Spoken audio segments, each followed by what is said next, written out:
Lizzy Musi was an inspiration and a trailblazer in addition to being a racer. She was drawn to drag racing at an early age, carrying on the family tradition of her renowned father. In the realm of racing, Lizzy left her mark by emerging as a formidable rival and a well-liked member of the community. Her track record was filled with multiple noteworthy victories. Lizzy has experienced success in the ADRL, PDRA, and most recently, the Discovery Series Street Outlaws, No Prep Kings. In addition, Drag Illustrated has highlighted her achievements on multiple occasions.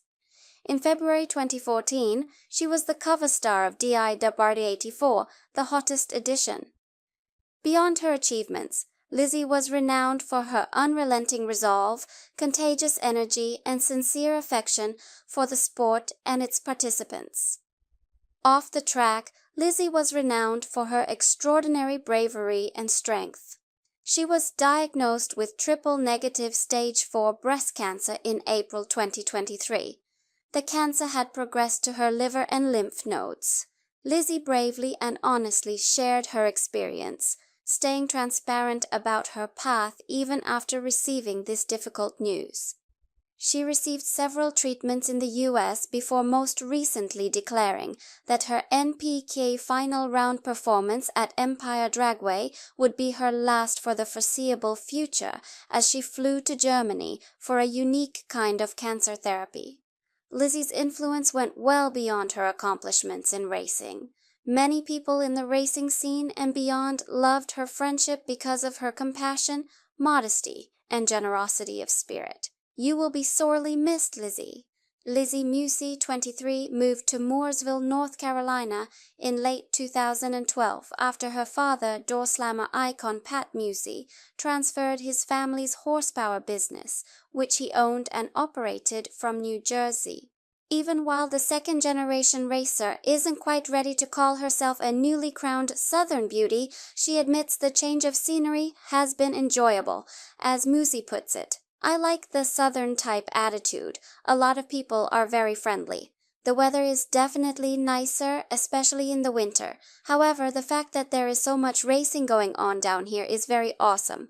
We live approximately 12 miles away from Mooresville Dragway, and on occasion I can hear the burnouts when I step out of my house to watch them race or test.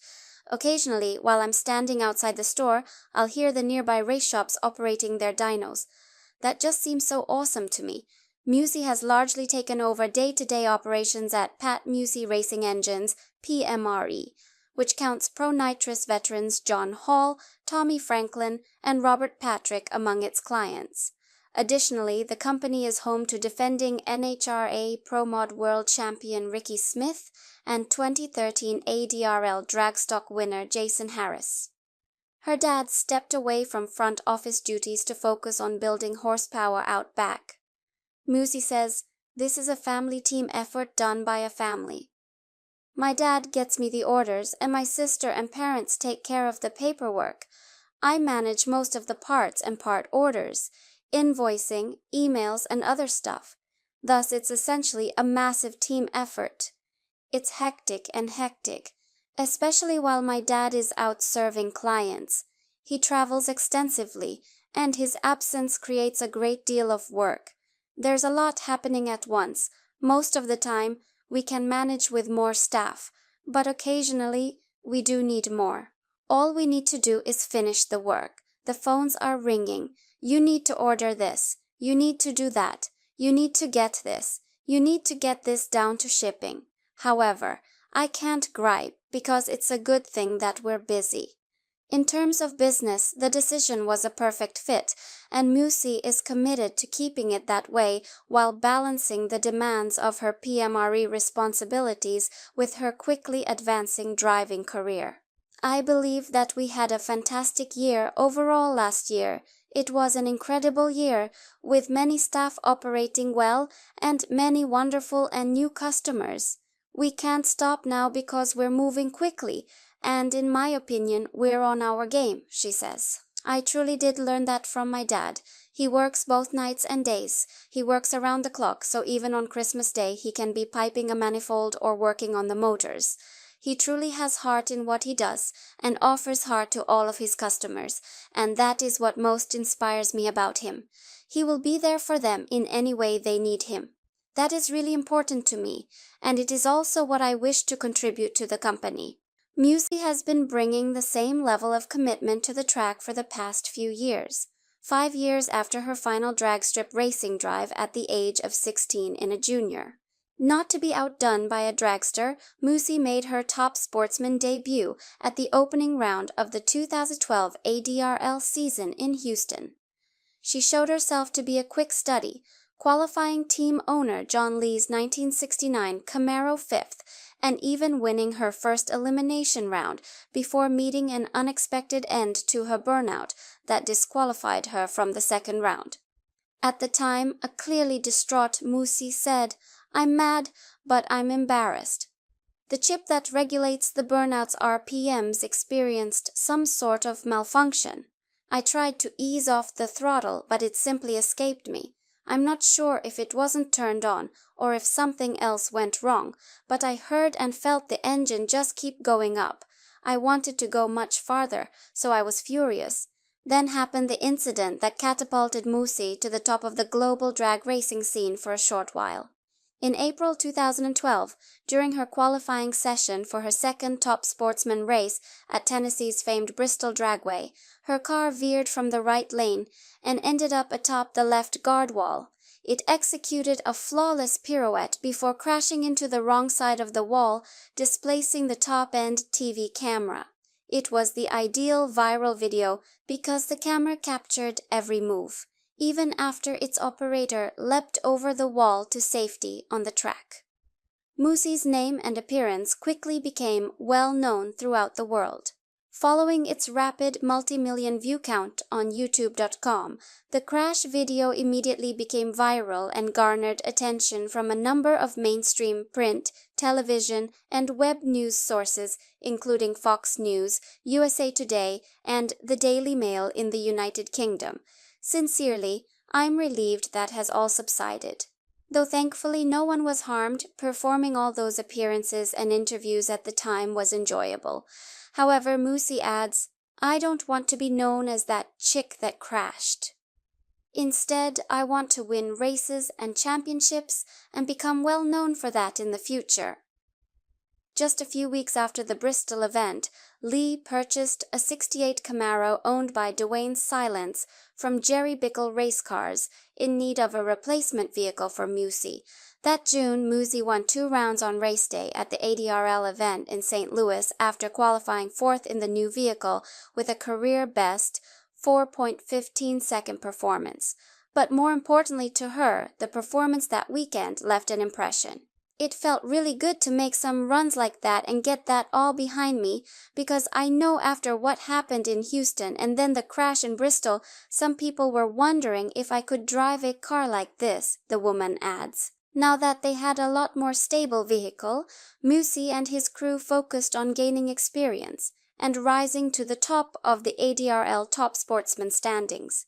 They usually qualified their bright red Edelbrock-backed Camaro in the top 5 and were able to tune it in with 14s on race day.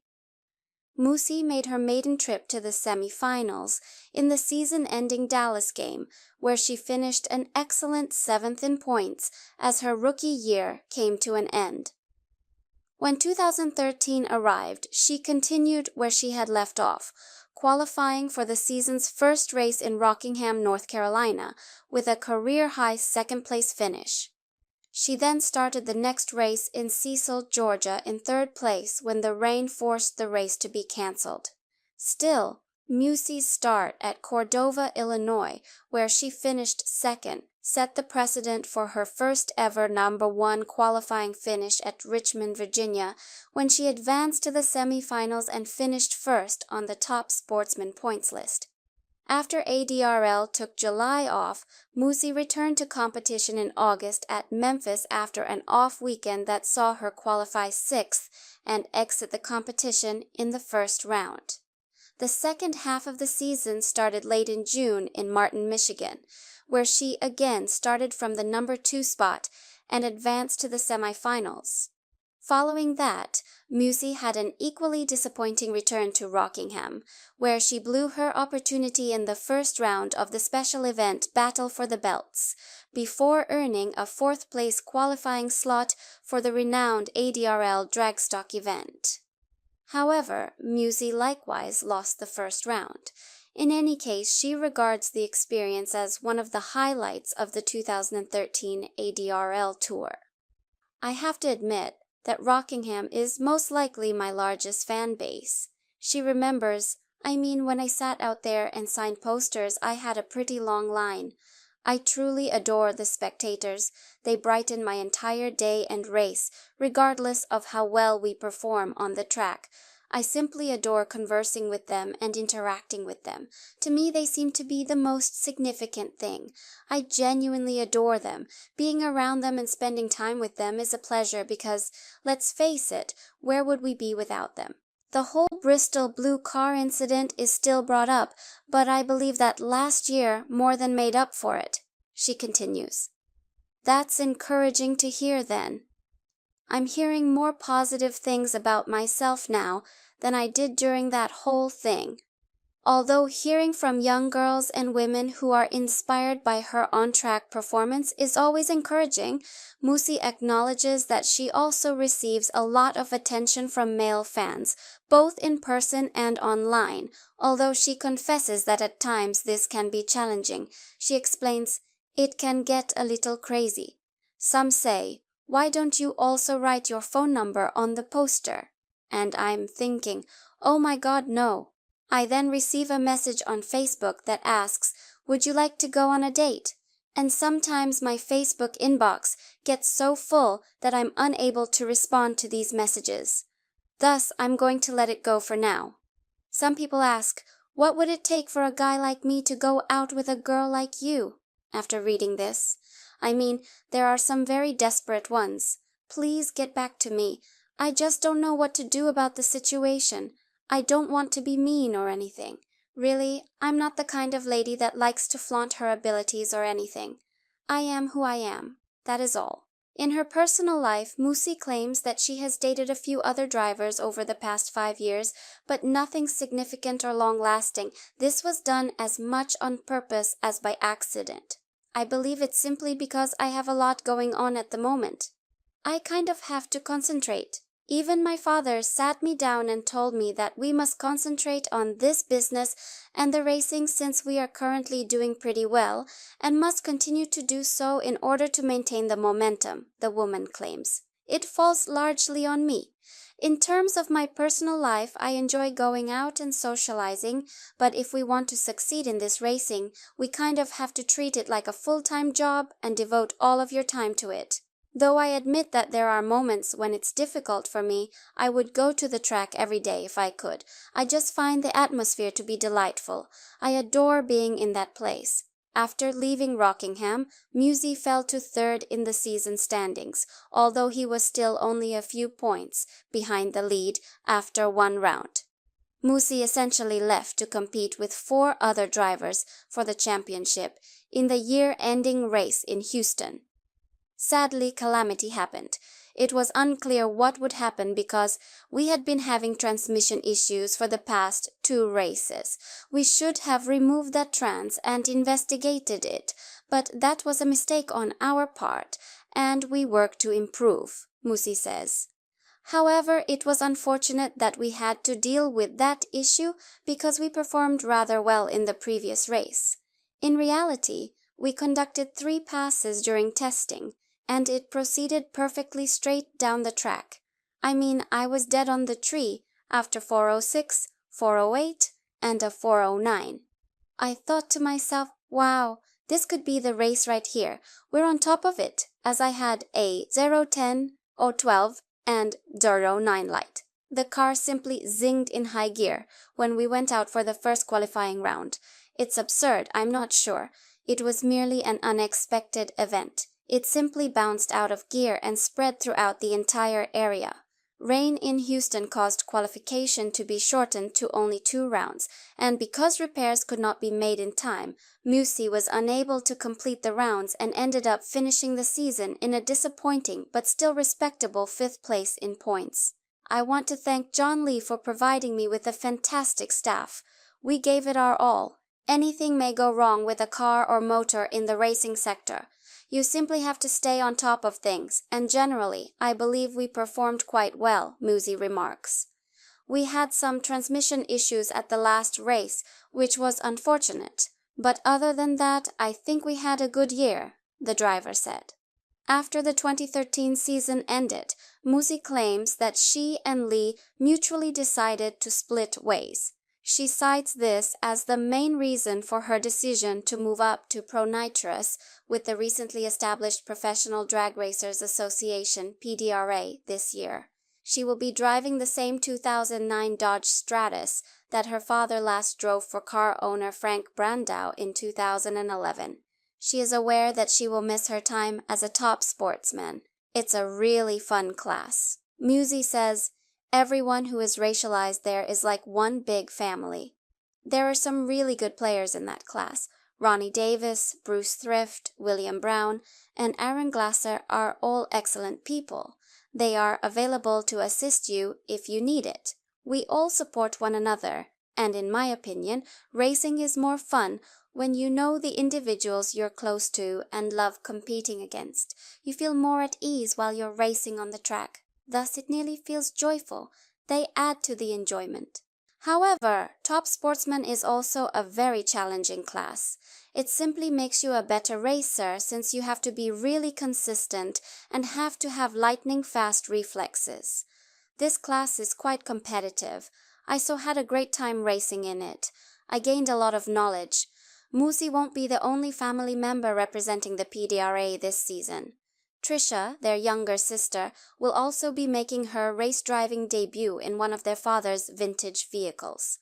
21-year-old Trisha will compete in the top sportsman class in the 1997 Popeye Firebird, which is currently owned by Don Ream of Pennsylvania. There will be a lot of activity going on. I'm excited for her because she'll be running the fuel injection on a Musi 632 engine, which is practically an identical arrangement to what I used, Musi adds. Having her out there will be awesome. More girls need to be racing. For the time being, though, Musi's focus is still on switching to Brandau's Jerry Bickle-built Stratus, which is equipped with an EFI Musi-built 9003 cubic inch engine under the hood and is backed up by a Bruno automatic transmission with a Neil Chance torque converter.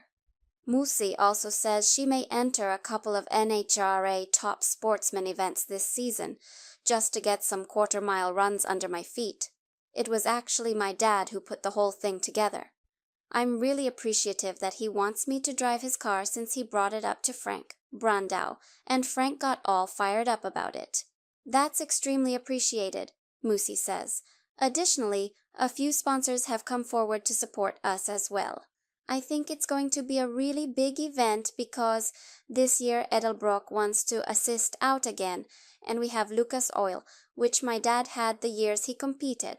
However, Musi is aware that the doubters will return, asking whether she's prepared to move up to the faster pro-nitrous class, whether she can handle intense professional drivers, and perhaps even muttering behind her back that she only got the ride because of her father. She is indifferent. What do you know? I will carry out my plan, pay attention to my father's advice, proceed cautiously, and avoid making snap decisions. I want to make sure I'm prepared and at ease before leaving. So when he returns from Qatar in late February, we will actually conduct some testing in Florida for a few weeks. But first, Bickle's store in Moscow Mills, Missouri, had to modify the Stratus to fit Musi's considerably smaller frame than her father's. She continues to refer to it as his car and says, "I feel like a little shrimp in my dad's car." I had to send the gas pedal to Bickle, and now that they've added an extension, it looks rather strange. In addition to making a completely new pedal for me to reach, they also added an extension to the steering wheel for me. I feel a little small in there, but they did a fantastic job, and I feel at ease now. Musi acknowledges the intimidating nature of competing against previous pro-nitrous champions and race winners, but she claims to have found some comfort in the seat and is looking forward to the battle. She acknowledges, "There are going to be some really big names in that class. It's going to be pretty crazy. But competing against those folks is going to be really awesome. It will be incredibly exciting to have the opportunity to compete against them because I grew up watching them race, and I can say with absolute certainty that I feel more at ease in the car, like you're at the track, but when you're in the car, it's like being in a completely new game. I don't know about anyone else, but when I'm in the automobile, it seems like everything is blanked out and nothing else matters. All I have to concentrate on is completing the course, taking care of business in the car, and being reliable in whatever I do." Though Musi acknowledges that her primary goal for this year is experience, she also acknowledges that she has the ability to create a stir and possibly even break a few hearts with the car her dad drove in 2011 in Budds Creek, Maryland, when he recorded a 592 at nearly 241 mph. Really, I want to qualify, run well, make some good passes, and possibly even go a few rounds in a few races. Although I would definitely love to win, I believe that this year will be all about taking my time because it's a totally new experience. I have to acclimate to everything anew, she acknowledges. "I want to run quite quickly. Next, let's observe what transpires.